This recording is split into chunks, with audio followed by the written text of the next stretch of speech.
அஸ்ஸலாமு அலைக்கும் வரஹ்மத்துல்லாஹி வபரகாத்துஹு. அல்லாஹ்வின் நல்லடியார்களே, அல்லாஹும்ம ஸல்லி அலா முஹம்மதின் வ அலா ஆலி முஹம்மதின் கமா ஸல்லைத அலா இப்ராஹீம வ அலா ஆலி இப்ராஹீம இன்னக ஹமீதுன் மஜீத். அல்லாஹும்ம பாரிக் அலா முஹம்மதின் வ அலா ஆலி முஹம்மதின் கமா பாரக்த அலா இப்ராஹீம வ அலா ஆலி இப்ராஹீம இன்னக ஹமீதுன் மஜீத். இஸ்லாம் மார்க்கத்தில் கோபம் எவ்வாறு பார்க்கப்படுகின்றது, அது எவ்வாறு கையாள வேண்டும் என்பதை நமக்கு தெளிவாக கற்றுத் தந்திருக்கிறது. நபி ஸல்லல்லாஹு அலைஹி வஸல்லம் அவங்களை பல தருணங்களில் கோபப்பட்டதை சஹீஹான ஹதீஸுகள் மூலம் நம்ம பார்க்க முடிகின்றது. ஆனால் அந்த கோபத்தின் பொழுது அதை எவ்வாறு அவங்க அடக்கி கொண்டாங்க, அதை எவ்வாறு கட்டுப்படுத்தி கொண்டாங்க என்பதை தான் நம் வாழ்க்கையில் செயல்படுத்த வேண்டும். நபிமார்களுக்கு கொடுத்து தான் அல்லாஹ் ஒவ்வொரு விஷயத்தையும் அல்லாஹ் தாலா நமக்கு காண்பித்து தந்திருக்கிறான். எல்லா உணர்ச்சிகளும் இருந்தால் தான் அவன் ஒரு சாதாரண மனுஷனாக இருக்க முடியும். அதில் கோபமும் ஒன்று. அல்லாஹ் தாலா நம் மனிதர்களை அவ்வாறு தான் படைத்தும் வைத்துள்ளான். அல்லாஹ் ஒவ்வொரு செயலுக்கும் ஒரு சிறப்பை வைத்து அதை கடைபிடிப்பதால் என்னென்ன நன்மைகள் இருக்கு என்பதையும் தெளிவாக முன்கூட்டி அல்லாஹ் சொல்லி தந்திருக்கிறான். கோபத்தை பற்றி கூறும்போது அதை எவ்வாறு அடக்கி கொள்ள வேண்டும், அதை அடக்குவதனால் என்ன சிறப்புகள் இருக்கு, அதை கடைபிடிப்பதனால் என்ன நன்மைகள் இருக்கு என்பதையும் அல்லாஹ் திருக்குர்ஆனில் தெளிவாக பதிவிட்டிருக்கிறான். மேலும் ஹதீஸுகள் மூலியமாக நபி ஸல்லல்லாஹு அலைஹி வஸல்லம் அதை தான் நமக்கு கற்றும் தந்திருக்கிறாங்க. அல்லாஹும் ரசூலும் காண்பித்த வழிமுறைகளை பின்பற்றவும் அதன்படி வாழவும் வல்ல ரஹ்மான் நம் அனைவருக்கும் அருள் புரிவானாக. ஆமீன். கோபத்தை குறைப்பதற்கு என்னுடைய வாழ்க்கையில் நான் கடைபிடித்த ஒரு சின்ன டிப்ஸ் இன்ஷா அல்லாஹ் இந்த வீடியோவில் கடைசியில் நான் சொல்றேன். கோபத்தை பற்றி அல்லாஹ் திருக்குர்ஆனில் ஆல இம்ரான்ல என்ன சொல்றானா, பயபக்தி உடையவர் எத்தகையவர் என்றால் அவர்கள் இன்பமான செல்வ நிலையிலும் துன்பமான ஏழ்மை நிலையிலும் தானம் செய்து கொண்டு இறைவனின் பாதையில் செலவிடுவார்கள். தவிர கோபத்தை அடக்கி கொள்வார்கள். மனிதர்கள் செய்யும் குற்றங்களை மன்னிப்போராய் இருப்பாங்க. இவ்வாறு அழகிய குணமுடையவர்களை அல்லாஹ் தாலா நேசிக்கின்றான். சுப்ஹான் அல்லாஹ். அல்லாஹுடைய நேசம் நமக்கு கிடைக்குதுன்னா இந்த உலகத்தில் அதை விட சிறந்தது வேற எதுவும் இருக்க முடியாது. கோபத்தை அடக்கிக் கொள்வதனால அல்லாஹுடைய நேசத்துக்கு நம்ம உரியவர்களாக மாறலாம் இன்ஷா அல்லாஹ். மேலும் அல்லாஹ் திருக்குர்ஆனில் என்ன கூறுகிறான் என்றால், முஹ்மின்களை பொறுமையுடன் இருங்கள், இன்னல்களை சகித்துக் கொள்ளுங்கள், ஒருவரை ஒருவர் பலப்படுத்திக் கொள்ளுங்கள், அல்லாஹுக்கு அஞ்சிக் கொள்ளுங்கள், இம்மையிலும் மறுமையிலும் நீங்கள் வெற்றி அடைவீர்கள். அல்ஹம்துலில்லாஹ். நம்ம எல்லாருடைய ஆசையும் என்னது, இந்த உலக வாழ்க்கையிலும் சரி நம்ம மறுமை வாழ்க்கைக்காக தான் நம்ம வாழ்ந்து கொண்டு இருக்கிறோம். முக்கிய நோக்கமாக இருக்கிறது மறுமை வாழ்வில் நம்ம வெற்றி அடைய வேண்டும் என்பதுதான். நம்ம அல்லாஹுக்கு அஞ்சி பொறுமையுடன் இருந்தால் ஈருலக வாழ்க்கையிலும் சரி இந்த உலக வாழ்க்கையிலும் மறுமையிலும் அல்லாஹ் நமக்கு வெற்றியை தருகிறான் இன்ஷா அல்லாஹ். மேலும் அல்லாஹ் என்ன கூறுகிறான் என்றால், இறை நம்பிக்கையாளர்கள் பெரும் பாவங்களையும் மானக்கேடானவற்றையும் தவிர்த்து கொண்டு தம் கோபம் அடையும் பொழுது மன்னிப்போராய் இருப்பார்கள் என்று அல்லாஹ் இந்த ஒரு வசனத்திலே எல்லாத்துடைய பதிலையுமே அல்லாஹ் நமக்கு தந்திருக்கிறான். இறை நம்பிக்கையாளர்கள்னா எவ்வாறு இருக்க வேண்டும், அவங்க இப்படிதான் இருப்பாங்கன்னு அல்லாஹ் அந்த ஒரு வசனத்திலே தெளிவாக எல்லாத்தையுமே சொல்லி இருக்கிறான். அவங்க பெரும் பாவங்களையும் மானக்கேடானவற்றையும் தவிர்த்து விடுவாங்க, கோபம் அடையும் பொழுதும் பிறரை மன்னிப்போராய் இருப்பாங்கன்னு அல்லாஹ் இந்த ஒரு வசனத்திலேயே முழுமையான பதில்களையும் நமக்கு சொல்லி தந்திருக்கிறான். கோபத்தை அடக்கிக் கொள்வதனால் என்ன சிறப்புகள் இருக்கு என்பதை இந்த குர்ஆன் வசனங்கள்ல இருந்து நம்ம தெளிவாக புரிந்து கொள்ள முடியும். கோபத்தை அடக்கிக் கொள்வதனால் அல்லாஹுடைய நேசத்திற்கு நமக்கு தகுதியானவர்களாக நம்ம இருக்கலாம். அல்லாஹுக்கு அஞ்சி பொறுமையுடன் இருந்தால் ஈருலக வாழ்க்கையிலும் அல்லாஹ் நமக்கு வெற்றியை தருகிறான். மேலும் இறை நம்பிக்கையாளர்களாக இருந்தால் நம்ம மன்னிப்போராயும் இருக்கும், பாவங்களை மானக்கேடானவற்றையும் தவிர்த்து கொண்டவர்களாக இருக்க வேண்டும். அதுலேருந்து நம்ம மீறிட்டோம்னா அதுல என்ன அர்த்தம் அல்லாஹ் அதுல சொல்றான், இறை நம்பிக்கையாளர்னா இந்த காரியங்களை செய்ய மாட்டாங்க. அப்ப நம்ம அதை விட்டுட்டோம்னா இறை நம்பிக்கையில நம்ம தவறிட்டோம், அல்லாஹூ சொன்னதை நம்ம செய்ய மறந்துட்டோம். அதனால அல்லாஹ் நம்ம அனைவரையும் பாதுகாக்கணும். அல்லாஹூ சொன்ன வழிமுறைகளை நம்ம பின்பற்ற வேண்டும். நபி ஸல்லல்லாஹு அலைஹி வஸல்லம் கோபப்பட்ட தருணங்களை ஹதீஸுகளின் அடிப்படையில் பார்க்கலாம். அபு மஸ்ஊத் உக்மா இப்னு ஆமிர் பத்ரி ரலியல்லாஹு அன்ஹு அறிவித்ததாக, நபி ஸல்லல்லாஹு அலைஹி வஸல்லம் அவர்களிடம் ஒரு மனிதர் வந்து, எங்களுக்கு தொழுகையில் இந்த நபர் தொழுகையை மிக நீட்டி விடுகின்ற காரணத்தால் எங்களால் தொழுகை பிந்தி விடுகின்றேன் என்று கூறினார்கள். அன்று கோபம் கொண்டது போல் அரபு இதற்கு முன் கோபம் கொண்டு நாங்கள் பார்த்ததில்லை. அந்த அளவுக்கு கோபம் கொண்டவர்களாக நபி ஸல்லல்லாஹு அலைஹி வஸல்லம் தன் உரையில் என்ன சொன்னாங்கன்னா, மனிதர்களை உங்களில் வணக்க வழிபாடுகளில் வெறுப்பை ஏற்படுத்துபவர் உள்ளனர். மக்களுக்கு தொழுகை நடத்துபவர் எவரேனும் உங்களில் இருந்தால் அவர் சுருக்கி தொழ வைக்கட்டும், ஏனெனில் அவருக்கு பின்னால் முதியவர், குழந்தை, பிற தேவைகள் உடையவர் என பலரும் உள்ளனர் என்று கூறினார்கள். இந்த ஹதீஸின் மூலம் அமல்கள் செய்யும் விஷயங்களில் கூட கோபம் வந்த பிறகும் ரசூலுல்லாஹ் கண்ணியத்தை கடைபிடித்தாங்க. அதை எவ்வாறு நல்ல முறையில் மக்களுக்கு எடுத்துரைத்தாங்க என்பதை இந்த ஹதீஸின் மூலம் தெளிவாக நம்ம விளங்கிக் கொள்ள முடிகின்றது. ஒரு மனிதர் தெரியாமல் செய்த தவறாக இருந்த போதிலும் அது எல்லார் முன்பும் அவர்களுக்கு சுட்டி காண்பிப்பதை விட மறைவாக அவர்களுக்கு எடுத்துரைப்பதும் கண்ணியத்தை கடைபிடிப்பதும் நமக்கு ரசூலுல்லாஹ் காண்பித்த வழியாக இருக்கிறது. அமல்கள் செய்யும் விஷயங்களிலும் சாதாரண வேற எந்த விஷயங்களாக இருந்தாலும் சரிதாம் கண்ணியம் கண்ணியத்தை நம்ம அனைவரும் கடைபிடித்துக் கொள்ள வேண்டும் இன்ஷா அல்லாஹ். மேலும் அன்னை ஆயிஷா ரலியல்லாஹு தஆலா அவங்க அறிவித்ததாக ஒரு ஹதீஸ்ல நம்ம பார்க்க முடிகின்றது. நபிகள் நாயகம் அவங்க ஒரு பிரயாணத்தில் இருந்து திரும்பி வந்துட்டு இருக்காங்க. அப்போ ஆயிஷா நாயகம் என்ன பண்றாங்க, அவங்களுடைய திண்ணையை ஒரு திரையால் மூடி இருந்தாங்க. அந்த திரையில உருவப்படங்கள் இருந்தன. நபி ஸல்லல்லாஹு அலைஹி வஸல்லம் அவங்க அதை பார்த்ததும் அத்திரையில் உள்ள உருவப்படங்களை கிழித்தார்கள். அவர்களின் முகம் கோபத்தால் நிறம் மாறியது. ஆயிஷாவே, அல்லாஹ்விடம் மறுமை நாளில் மக்களில் மிக கடுமையான வேதனை பெறுபவர்கள் அல்லாஹ்வின் படைப்புகளை போன்று வரைந்து ஒப்பாக்குகிறவர்கள் தான் என்று நபிகள் நாயகம் கூறினார்கள். இதிலிருந்து உருவப்படங்களை அவங்க எவ்வாறு வெறுத்தாங்க, அதற்கு எவ்வாறு கோபப்பட்டாங்க என்பதை நம்ம இந்த ஹதீஸின் மூலம் விளங்கிக் கொள்ள முடிகின்றது.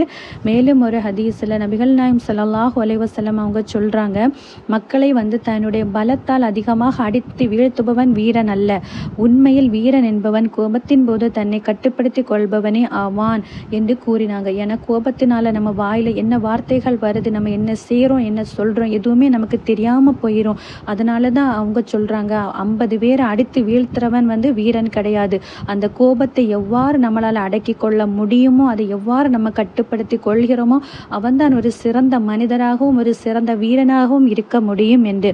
நம்ம கோபம் ஏற்படும் பொழுது என்ன கூற வேண்டும் என்று நபிகள் நாயகம் நமக்கு கற்று தந்திருக்காங்க.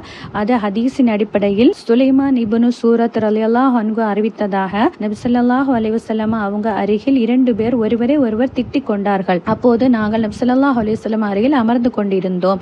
அவர்களில் ஒருவரின் முகம் சிவந்து விட்டிருக்க கோபத்துடன் தம் தோழரை திட்டிக் கொண்டிருந்தார். அப்போது நபிகள் நாயகம் ஸல்லல்லாஹு அலைஹி வஸல்லம், எனக்கு ஒரு பிரார்த்தனை வார்த்தை தெரியும், அதை அவர்கள் சொல்வாராயின் இவருக்கு ஏற்பட்ட கோபம் போய்விடும் என்று கூறினார்கள். அஊது பில்லாஹி மினஷ் ஷைத்தானிர் ரஜீம், அஊது பில்லாஹி மினஷ் ஷைத்தானிர் ரஜீம், அஊது பில்லாஹி மினஷ் ஷைத்தானிர் ரஜீம். சபிக்கப்பட்ட ஷைத்தானிடமிருந்து அல்லாஹ்விடம் பாதுகாப்பு கோருகிறேன் என்று அவங்க கூறினாங்க. அப்ப அந்த மக்கள் மனிதரிடம் கேட்டாங்க, நபி ஸல்லல்லாஹு அலைஹி வஸல்லம் சொன்னதை நீங்கள் செவியேற்கவில்லையா என்று கூறினார்கள். அந்த மனிதர், நான் பைத்தியக்காரன் அல்ல என்றார்கள். அப்ப கோபத்தின் பொழுது நம்ம என்ன வார்த்தைகளை சொல்ல வேண்டும், அதை எவ்வாறு கட்டுப்படுத்த வேண்டும். அது பல குடும்பங்கள் இந்த கோபத்தினால் பிரிந்து இன்றைக்கும் கூட பல வருடங்களாக பேசாமல் இருக்கக்கூடிய நிலைமைகளை நம் கண்கூடாக பார்க்க முடிகின்றது. அதனால்தான் அல்லாஹ் சொல்கிறான், நீங்க கோபத்தின் பொழுதும் மன்னிப்போராய் இருங்கள். அப்போ நம்ம ஒரு சாதாரண விஷயத்துக்கு நம்ம கோபப்பட்டு பல வருடங்களாக பேசாமல் நம்ம இருக்கிறது இஸ்லாத்துல நமக்கு அது கூடாத செயல் என்று நபிகள் நாயகம் ஸல்லல்லாஹு அலைஹி வஸல்லம் சொல்லியிருக்காங்க. அது ஹதீஸ்ல இடம்பெற்றிருக்கு. ஒருவருக்கு ஒருவர் கோபம் கொள்ளாதீர்கள், பொறாமை கொள்ளாதீர்கள், பிணங்கி கொள்ளாதீர்கள், மாறாக அல்லாஹ்வின் அடியார்களை அன்பு பாராட்டுவதில் சகோதரர்களாய் இருங்கள். ஒவ்வொரு முஸ்லிம் தம் சகோதரருக்கு 3 நாட்களுக்கு மேல் பேசாமல் இருப்பது அனுமதிக்கப்பட்டது அன்று என்று அனஸ் இப்னு மாலிக் ரலியல்லாஹு அன்ஹு அறிவித்திருக்காங்க. ஒரு முஸ்லிம் 3 நாட்களுக்கு மேல் நம்ம பேசாமல் இருப்பது இஸ்லாத்துல கூடாத செயல் என்று நம்ம நிறைய பேருக்கு இது தெரிஞ்சிருக்கும். நம்ம அப்படி பிணங்கி கொள்ளக்கூடாது, பொறாமை கொள்ளக்கூடாது என்று நபிகள் நாயகம் நமக்கு கற்று தந்திருக்காங்க. அந்த கற்று தந்ததே நம்ம கோபம் வரும்போது ஒரு நொடி அதை நம்ம மறந்துறனால நம்ம வாழ்க்கையில பல விளைவுகளை ஏற்படுத்துக அதை நேரிடலாம். அதனால இன்ஷா அல்லாஹ் அதெல்லாம் மறந்துட்டு நபிகள் நாயகம் ஸல்லல்லாஹு அலைஹி வஸல்லம் அவங்க கற்று தந்த வழிமுறைகளை நம்ம இன்ஷா அல்லாஹ் அனைவரும் கடைபிடிப்போம். சலாமை கூறி கோபத்திலிருந்து வெளியேறுங்கள். ஒருவர் இப்ப கோபத்தினால 2 பேரும் மனஸ்தாபம் கொண்டு பிணங்கி இருக்காங்க. அப்படி இருக்கும்போது ஒருவர் என்ன பண்ணலாம், சலாமை கூறியாவது அதுல இருந்து நம்ம வெளியேறி கொள்ளணும். 3 நாட்களுக்கு மேல் நம்ம பேசாமல் இருக்கக்கூடாது. அது நமக்கு தடை விதிக்கப்பட்டது. அதனால சலாமை ஃபர்ஸ்ட் யாரு கூறுவாங்களோ அவங்க சிறந்தவர் ஆவார் என்று நபிகள் நாயகம் ஸல்லல்லாஹு அலைஹி வஸல்லம் சொல்லியிருக்காங்க. ஒருவர் தம் சகோதரிடம் மனஸ்தாபம் கொண்டு 3 நாட்களுக்கு மேல் பேசாமல் இருப்பது அனுமதிக்கப்பட்டதன்று. அவர்கள் இருவரில் சந்தித்து ஒருவரை ஒருவர் முகத்தை திருப்பிக் கொள்வார்கள். அவ்வாறு செய்யலாகாது. சலாமை முதலில் தொடங்குகிறவர் தான் அவர்கள் இருவரில் சிறந்தவர் ஆவார்கள். அப்போ நம்ம அல்லாஹ் இடத்துல நம்ம சிறந்தவர் ஆகணும்னா நம்ம ஃபர்ஸ்ட் மன்னிப்பு கேட்கறதுல எந்த தப்புமே கிடையாது. நம்ம அதனால தாழ்ந்தும் பெற மாட்டோம். அவங்க மன்னிப்பு கேட்டிருக்க நம்ம போய் மன்னிப்பு கேட்கறதுனால அவங்க உயர்ந்தவர்களாக மாற முடியாது. நமக்கு என்ன தேவை, நமக்கு அல்லாஹும் ரசூலும் காண்பித்த வழிமுறைகளை நம்ம பின்பற்ற வேண்டும். அல்லாஹுடைய இடத்தில் நம்ம சிறந்தவர்களாக இருக்க வேண்டும். நம்ம நபிகள் நாயகம் ஸல்லல்லாஹு அலைஹி வஸல்லம் வழிமுறைகளை நேர்வழியே செயலை நம்ம பின்பற்றக்கூடியவர்களாக இருக்க வேண்டும் என்றால் கர்வத்தை விட்டு நம்ம இறங்கி, நம்ம யாருக்காவது ஒரு பகைமையோ ஒரு மனஸ்தாபமோ நம்ம யார்ட்டாவது இருந்தாலும் உடனடியாக மன்னிப்பு கேட்டுக்கொள்வதில் அவங்களுக்கு இடத்துல நம்ம தாழ்ந்தவர்களாக இருந்தாலும் அல்லாஹ்விடம் நம்ம உயர்ந்தவர்களாக சிறந்தவர்களாக நம்ம இருக்கலாம் இன்ஷா அல்லாஹ். மேலும் ஆயிஷா ரலியல்லாஹு அன்ஹா அறிவிக்கிறாங்க, நபிகள் நாயகம் ஸல்லல்லாஹு அலைஹி வஸல்லம் வீட்டிற்கு வந்த தீயவர்களா இருந்த போதிலும் மலர்ந்த முகத்துடன் இயல்பாக நடந்து கொள்வார்கள். இவர்களாக இருந்த போதும் மலர்ந்த முகத்துடன் ஒரு கண்ணியத்தை நம்ம மேற்கொள்ளணும்னு சொல்லிதான் இந்த ஹதீஸ்ல அவங்க விளக்கி இருக்காங்க.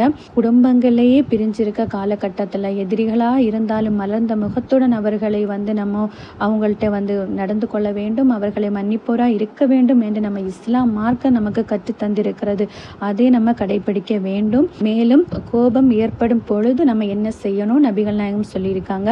அது எப்படி சொல்லியிருக்காங்கன்னா, உங்களில் ஒருவருக்கு நிற்கும் போது கோபம் வந்தால் அவர்கள் அமர்ந்து கொள்ளட்டும், அப்போதும் அது போகவில்லையானால் அவர்கள் படுத்து கொள்ளட்டும் என்று நபிகள் நாயகம் ஸல்லல்லாஹு அலைஹி வஸல்லம் கூறியதாக அபூதர் ரலியல்லாஹு அன்ஹு அறிவிக்கிறாங்க. கோபத்தின் பொழுது நம்ம என்ன செய்யணும்னா, அது அடுத்த ஒரு ஹதீஸ்ல இடம்பெறுது.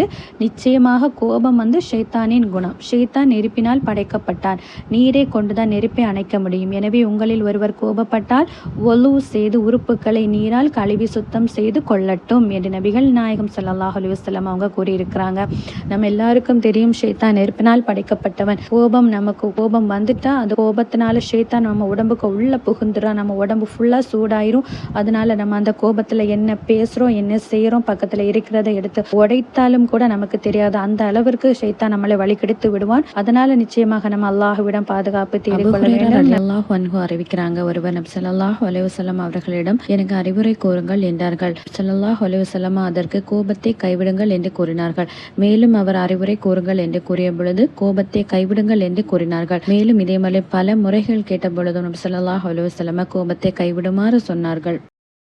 கோபம் என்பது எல்லாருக்கும் வரக்கூடிய ஒரு சாதாரண ஒன்றாக இருந்தாலும் அதனுடைய வீரியம் பல விளைவுகளையும் பாதிப்புகளையும் ஏற்படுத்தும். அதனால தான் அல்லாஹு தஆலா அதை அடக்கி கொள்ளுமாறு நமக்கு கட்டளை இடுகின்றான். மேலும் இந்த வீடியோ கடைசியில ஒரு டிப்ஸ் சொல்றேன். நான் சொல்லியிருந்தேன், நம்ம தாய்மார்கள் குழந்தைகள் என்ன பண்ணாலும் நம்ம அடிக்கடி நம்ம கோவப்படுறோம். நம்ம கணவர் நம்ம மேல கோவப்பட்டாலும் நமக்கு டென்ஷன் ஆகுது, நமக்கு கோபம் வருது. இந்த மாதிரி நேரங்கள்ல நபிகள் நாயகம் நமக்கு என்ன சொன்னாங்க, நீங்க ஒழுவு எடுத்துக் கொள்ளுங்கள், நம்ம அந்த கோபத்தை குறைத்துக் கொள்ளலாம் என்று. நம்ம கோபத்தில் இருக்கும்போது நம்ம அதை செய்ய முடியாமல் இருந்தால் நம்ம சீக்கிரமாக இந்த ஒரு டிப்ஸ் நம்ம செய்து கொள்ள வேண்டும் இன்ஷா அல்லாஹ். நம்ம கிச்சன்லயோ எங்க இருக்கிறோமோ பக்கத்துல ஏதாவது சேர் இருந்தா நீங்க அதுல உட்கார்ந்துருங்க. ஒரு கிளாஸ் நிறைய ஒரு தண்ணி நிறைய எடுத்துட்டு பிஸ்மில்லாஹிர் ரஹ்மானிர் ரஹீம் என்று சொல்லி அதை மெதுவாக குடிங்க. அவசரமாக குடித்து விடாதீங்க, மெதுவாக குடிங்க. அந்த தண்ணீர் நம்ம உடம்புக்குள்ள இறங்கும் போது நம்ம கோபம் தணிவதை நம் கண் கூடாக பார்க்க முடியும் இன்ஷா அல்லாஹ். இதை நான் செயல்படுத்தி இருக்கிறேன், அதனால நீங்களும் இதை கடைபிடித்து பாருங்க. யாருக்கெல்லாம் இது ஒர்க் அவுட் ஆச்சுன்னு எனக்கு இன்ஷா அல்லாஹ் கமெண்ட் பண்ணுங்க. கேட்டதின்படி அமல்கள் செய்யும் பாக்கியத்தை வல்ல ரஹ்மான் நம் அனைவருக்கும் தந்தருள் புரிவானாக. அடுத்த திக்ருமா நெக்ஸ்ட் வீடியோல சந்திக்கலாம் இன்ஷா அல்லாஹ். அஸ்ஸலாமு அலைக்கும் வரஹ்மத்துல்லாஹி வபரகாத்துஹு.